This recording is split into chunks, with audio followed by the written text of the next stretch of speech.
Hello, good afternoon. Welcome to another video from TW White & Sons Mazda. Here we have today a Mazda CX3.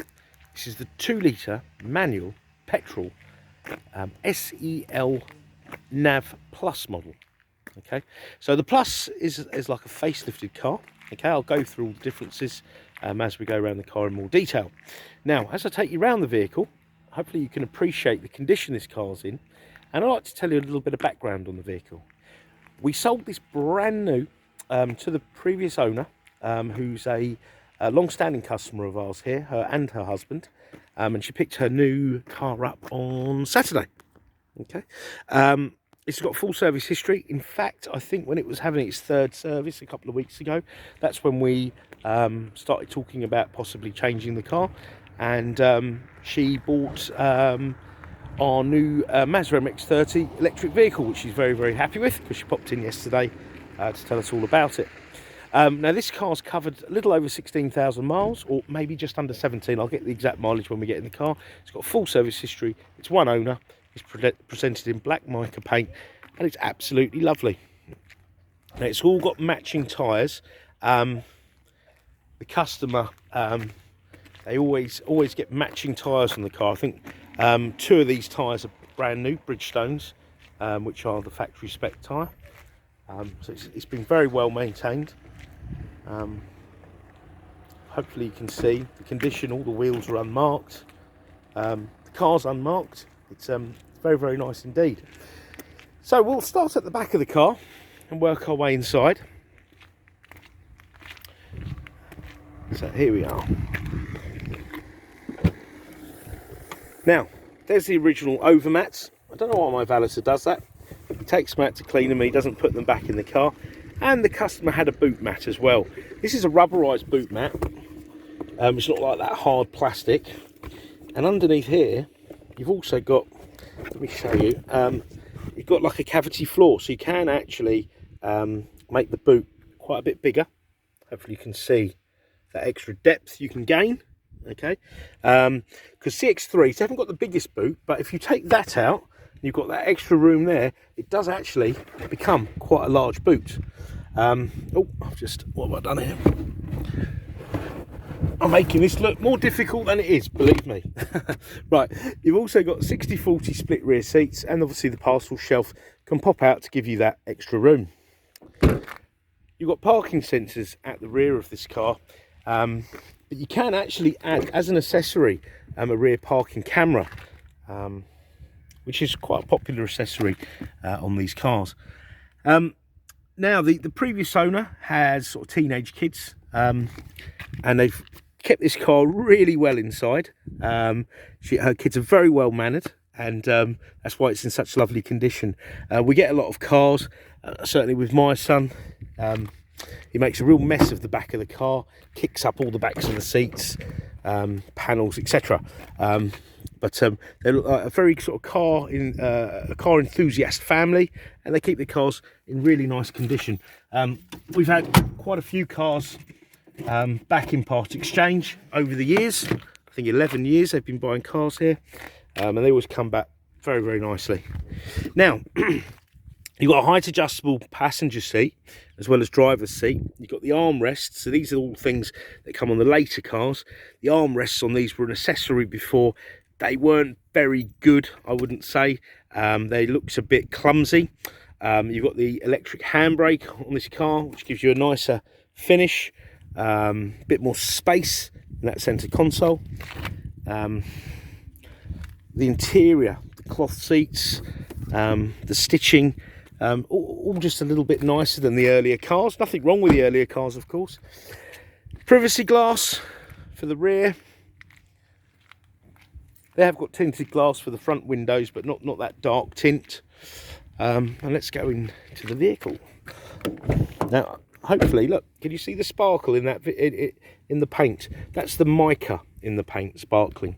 Very nice indeed. So on this panel here, you've got your electric windows. Got an auto touch, one up, one down for the driver's window, and you got auto folding wing mirrors. Yep, so when you lock the car, the wing mirrors will fold in.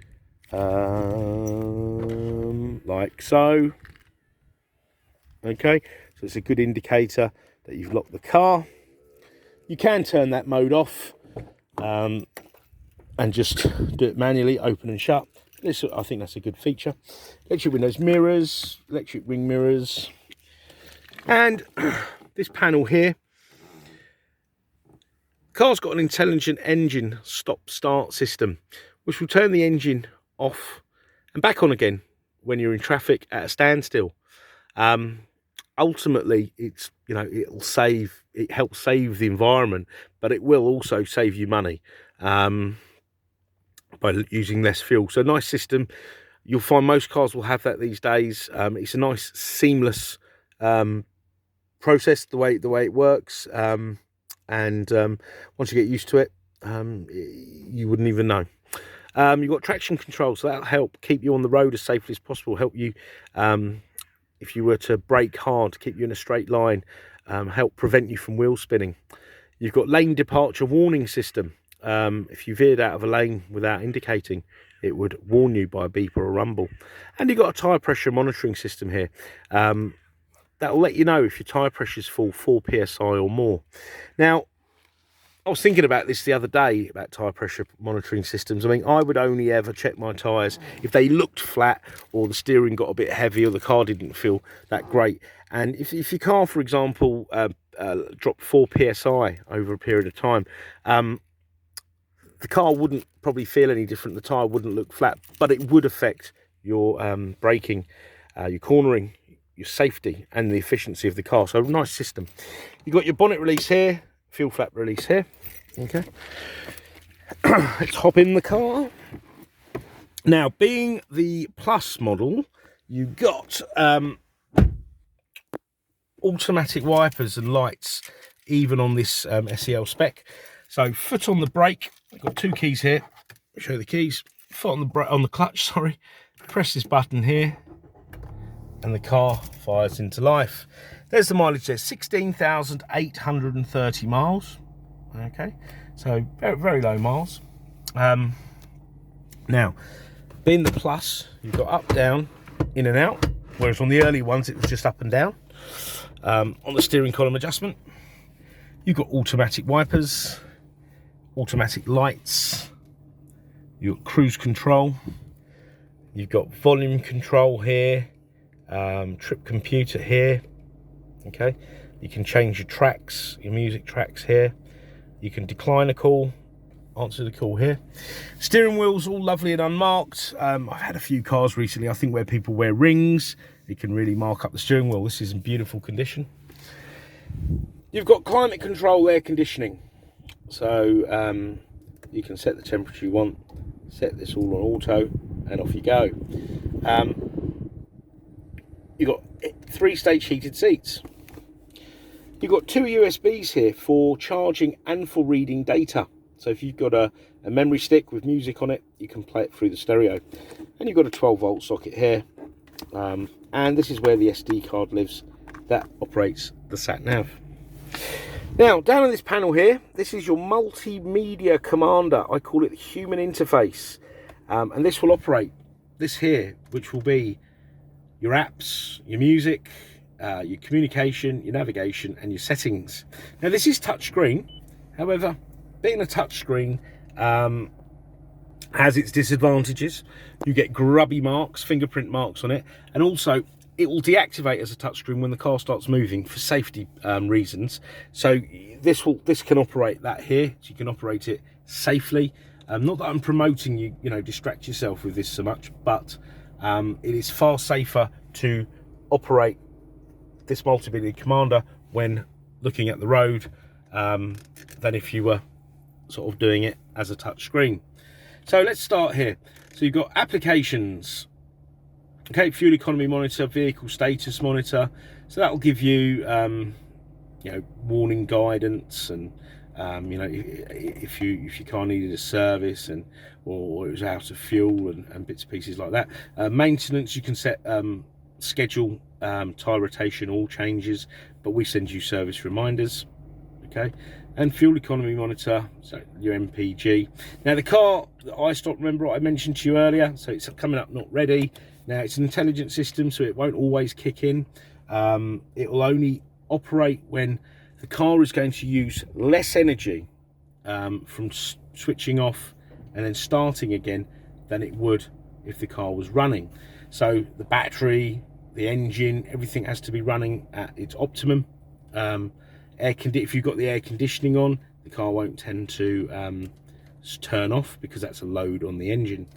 Okay, so that will go to ready status, and it will start turning off. I say when you're in traffic, you put the foot on the brake and you take the car out of gear from memory. I say it kind of becomes second nature. Now, more interesting things, I would say for most. Here you've got your traditional FM AM channels. Then you've got your DAB. I think DAB now is here to stay, and they are switching off some FM channels, so it's definitely something that's worth having in your car. It kind of future-proofs you. And there are so many channels from all around the world, national, local channels, all genres of music. And if you're into your sports, you can listen to Talk Sport with much more clarity with digital radio. Okay, so music wise, you can also pair your phone up and then you can stream all your music. I often listen to YouTube documentaries as I drive to work, ones that I've fallen asleep watching the night before. And then your USBs as well. Okay, AHA and Stitcher are internet channels. All right. Okie dokie. So communication. So once the phone is paired up via the Bluetooth, you only have to do that once, and you can pair multiple phones. You'll get your call lists, phone book, missed calls, received calls, dial calls, etc. Navigation. So it's got a very comprehensive sat nav. It will cover you in Europe. Okay, it's very easy to use. You put your postcode in and off you go. If you don't have a postcode, you can whittle it down by town, street, etc. Okay, and when you're en route and you need to find a place along the route or at the destination, you've got this huge menu here of all different categories. So for example, if you have a medical emergency, okay, there's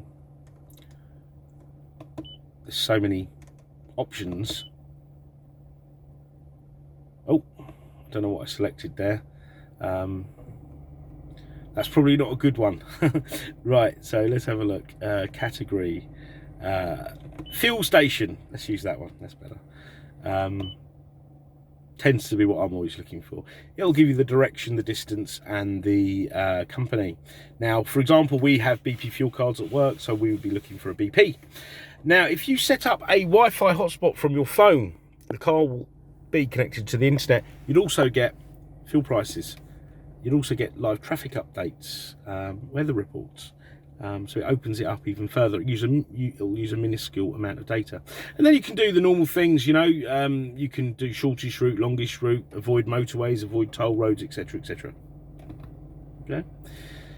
So that's navigation. Now into the settings. So you've got some display settings here. Now, if this screen is irritating you, I don't know, it's late at night and you're driving along, you want to turn it off, you can turn it off. You can adjust the brightness, contrast, etc, etc. Safety. This car's got smart city brake support.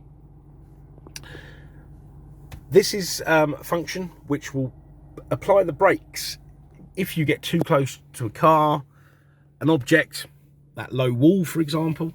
If the car thinks that you're not intentionally meant to do this, so if you're not steering, braking, accelerating. So scenario, it's a hot day like today, you're in traffic, it's stop, start, stop, stop. You're looking out the window, you're admiring the scenery. If you're doing under 20 miles an hour, or I think it's 19 miles an hour, and you get too close, so you sort of doze off, you can't see, you don't notice what's coming in front of you, the car will put its brakes on. Now, I know that I've been caught out a few times like that, and I've fortunately enough not gone into the back of someone. A lot of accidents happen, if you look at statistics, at those speeds, in those scenarios. So it's a very good feature to have on your car, and the great thing is it's recognized by your insurance company, so it should reflect in your premium. Lane departure warning. So if you veer out of lane without indicating, it will warn you. Now it will warn you by bleep, okay, and you can change the timing of the warnings, okay. Oh, there you go, beep or a rumble. So the rumble, like you've gone into the hard shoulder, so you can select that, whatever your preference is. And if it's irritating you, you've got a quick, you can just, instead of going into all the settings, you can just turn it off here by just pressing that button.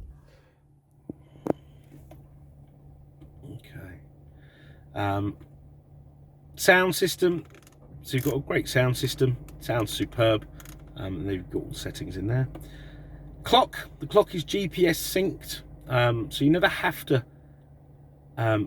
providing that's selected like so, you won't have to reset your clock. It will do it automatically through the GPS, so through the sat nav, through the satellite, so it'll be 100% accurate.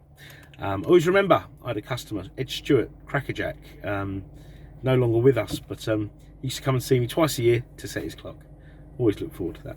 And then you've got rain sensing wipers, you can turn that off there.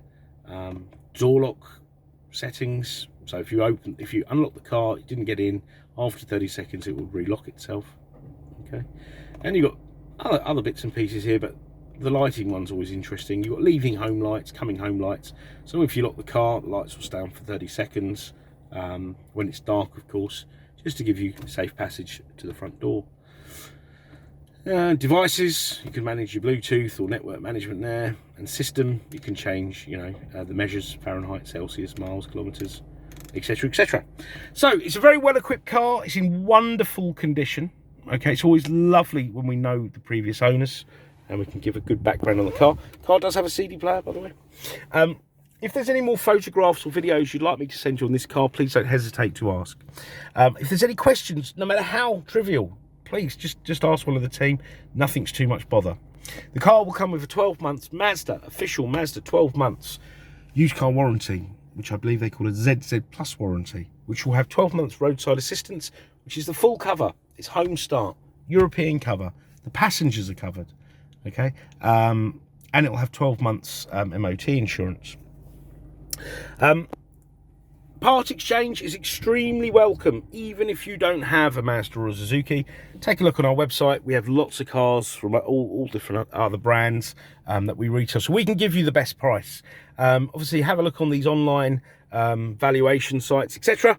But do offer us your part exchange. I'm sure we can make you a very attractive offer. We have superb finance facilities, and we have a facility to extend the warranties for up to 3 years. So thank you much for watching, and do inquire any time of day. We often check our emails and voicemails out of normal working hours, because we appreciate the fact that many people are looking, certainly myself, at cars outside normal business hours. So thanks for watching our video, and I hope you've enjoyed it. Bye bye.